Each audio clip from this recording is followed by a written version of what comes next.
whatever attack they may be having on the Vice President at the moment, I think ilang ano no, kumbaga ilang beses yung balik sa kanila kasi nga yung gravity tsaka yung magnitude ng issue na meron tayo ngayon. So if you're asking me kung ito ba ay tatangkilikin pa ng taong bayan, siguro parang ang attention ang focus ng mga kababayan natin ngayon is really to know the mastermind and the culprits behind the billions of pesos stolen, especially dito sa flood control. Muli pong umugong, Prof, ito pong pagbuhay muli ng impeachment. In fact, naglabas din ng pahayag si Vice President Sara Duterte ukol po dito at may nabanggit siya as per, kino-quote niya itong si Senadora Chis Escudero, Congressman Toby Tiangco, na kapalit nga nitong impeachment ay itong budget appropriation po. Ano pong masasabi nyo ukol nga po dito, Prof? Ito ba'y maganda pang hakbang laban sa mga kritiko ni Vice President Sara Duterte or masama sa kanila? Well, basically, ang katotohanan po nito, yung napipinto naman na pag-file nila ng impeachment is something that I think the camp of the Vice President is already expecting, and I believe hindi sila titigil dito sa kanilang agenda basically to file the impeachment, because the impeachment is the only way by which they could derail the Vice President from eventually becoming the President in 2028. And yun nga, binabalik tanawan ni VP Sara yung nagdaan na impeachment complaint sa kanya, and maliwanag naman, and I think this is already known to the public how it was orchestrated, especially in the lower house. At ito talaga naman kinumpas ni former Speaker Martin Romualdez at syempre sinang-ayunan ng mayorya ng mga kongresista para ma-file nga ito laban sa ating ikalawang Pangulo. At it turned out that there were lapses and there were technical sabihin na nating oversight dito sa pagpa-file ng impeachment. That's why the Supreme Court ruled in favor of the Vice President.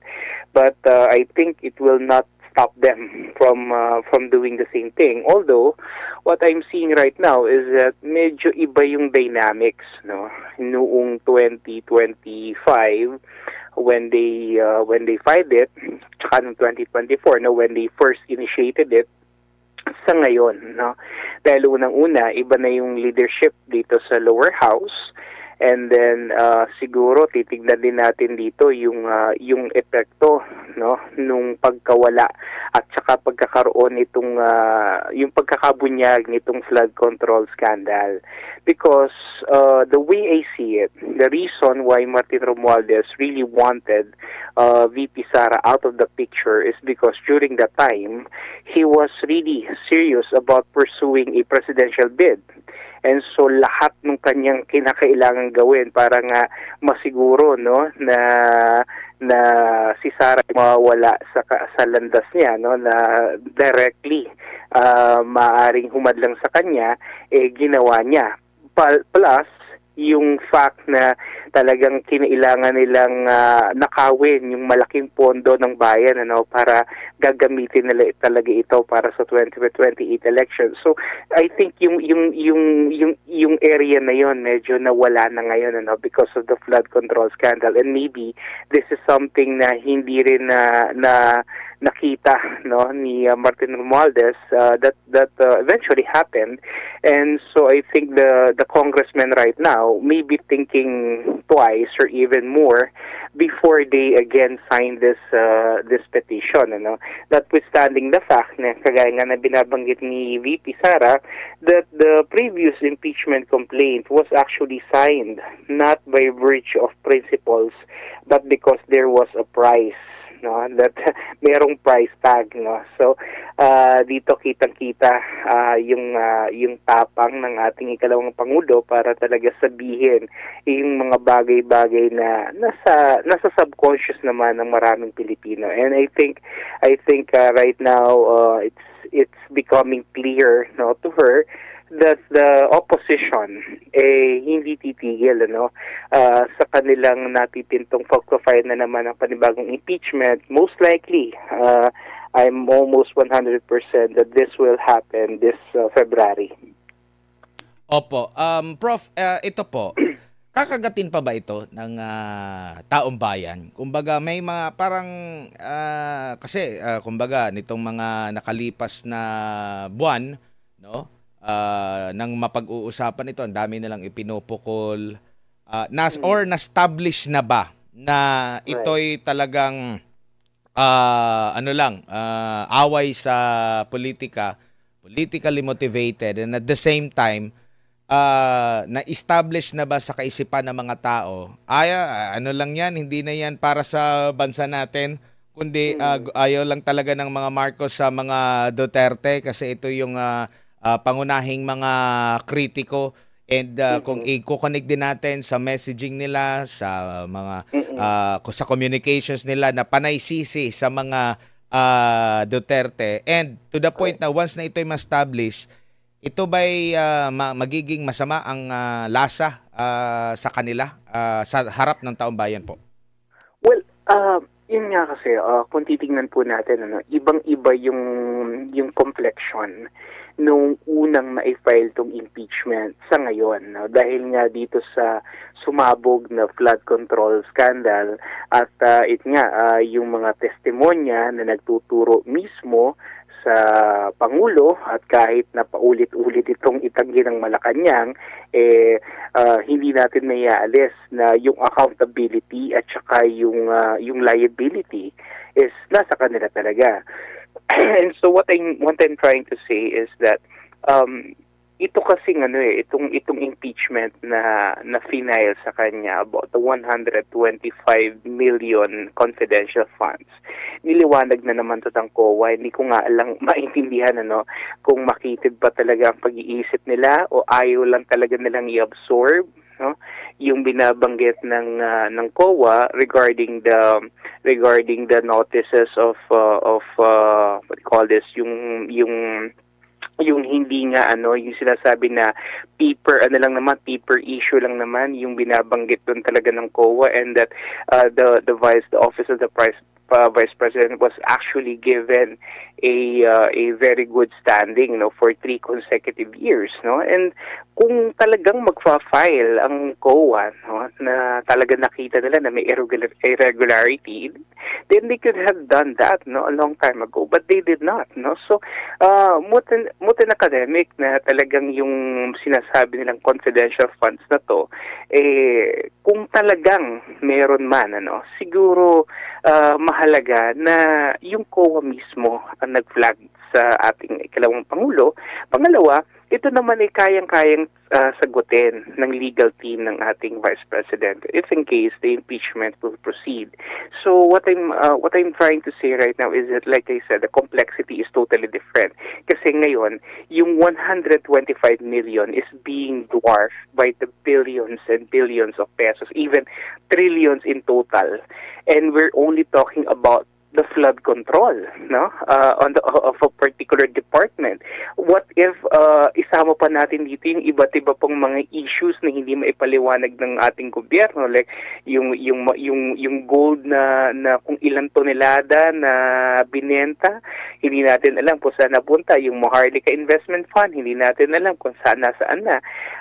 Yung ating galaw na ekonomiya ngayon is really in a very, very bad shape. Hindi rin nila magawa ng solution, and lahat ng ito na nangyayari ngayon, especially the corruption, the scandal, lahat ng ito kasi ang balik ay sa Malacanang talaga, no? It's really geared towards the president.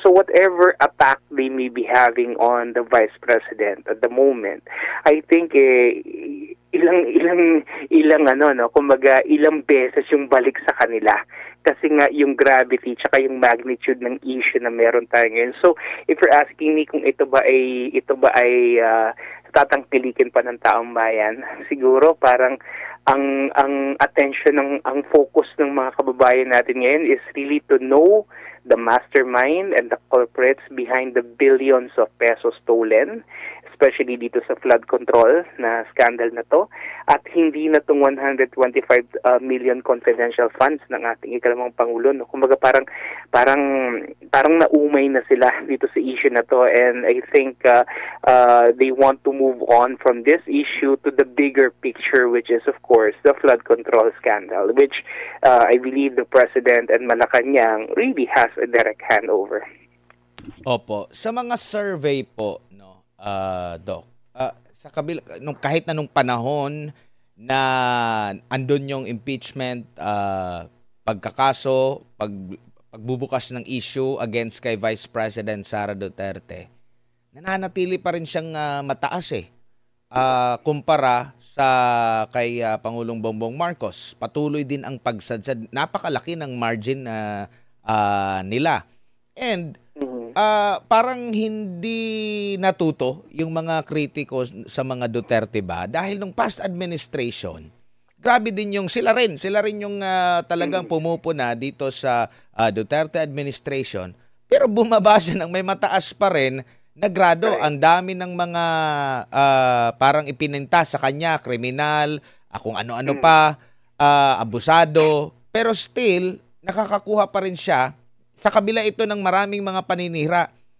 During sa campaign period, same pa rin yung ginamit nila na paninira dito sa mga Duterte. Pero umabot pa sa punto, may pinakamataas na boto nakuha si Vice President Sara Duterte sa lahat po ng mga national candidates, no? And ngayon, ito sa impeachment na buksan, ganun pa rin yung trend. Kumbaga parang hindi na gumagana. Kumbaga, ito ba'y patunay na mulat na ang taong bayan din talaga, Doc? Actually, yung taong bayan naman from the very start, tingin ko naman nandun yung kanilang kamulatan at alam naman nila talaga yung issue, no, during that time. It's just that ito nga, kumbaga yung well-oiled machine, no, na ginamit talaga ni Speaker Romualdez para nga talagang may sakatuparan itong kanyang design, no, itong kanyang plano, talagang pinush nila, no? Pinush talaga nila. And syempre it's a constitutional process at wala naman siguro talaga tayong magagawa, no, kung hindi talaga tuparin kung ano yung mandato doon sa mga mambabatas natin to actually sit on the impeachment, if in case it did push through. Pero yun nga, hindi naman talaga siya nag-push through, no, in the first place. So what I mean is that wala naman talaga siyang traction to begin with, ano. Lalo ngayon kasi nga if you're going to look at, kasi it's a question of accountability, no, pero sa akin kasi tinitignan ko rin naman dito yung magnitude, no, tsaka yung gravity. I think 125 million is being totally dwarfed by the trillions, no, na pinag-uusapan natin dito. And like I said, we're only talking about one department. So yun yung mga nagpabago, no. I think the flood control scandal really turned the tides against the president, and this is exactly what we're seeing right now, why his numbers is very, very low, no. I think 21% of the last WR numero survey, the 21% that he got was the lowest in his stint as the president, no. And on the part of the vice president, yes, there was a dip also in her numbers, pero it was not as significant as that of the president. So maliwanag yung chain of events, yung mga pangyayari, tumutugma doon sa numero na nare-rehistro natin dito sa mga survey na to. And I think this should be a signal to Malacanang, no, particularly to the president, to really understand the true sentiment of the people, no. Ito nga lang, sa totoo lang, no, whenever the president goes around, you know, makikita mo naman talaga kung merong mainit na pagtanggap sa kanya yung taong bayan eh, no? Wherever he goes, the people, unlike during the time of President Duterte, wherever he goes, talagang the people will flock around him. And the same thing na nakikita natin ngayon kay VP Sara, no? Wherever she goes, the people are there, and it's so sincere, it's so organic, it's so natural, no? Dito pa lang makikita mo na kung sino talaga yung minamahal at gusto ng taong bayan. So I think what Malacanang is doing right now, and the so-called allies of Malacanang, yung mga dating kalaban ni BBM na ngayon ay kakampi niya, at least for the meantime, hanggang sa maitawid nila siguro tong election, I think they're going to do everything in their playbook, no? So just to derail sabihin na natin, the eventual rise to the presidency of the vice president.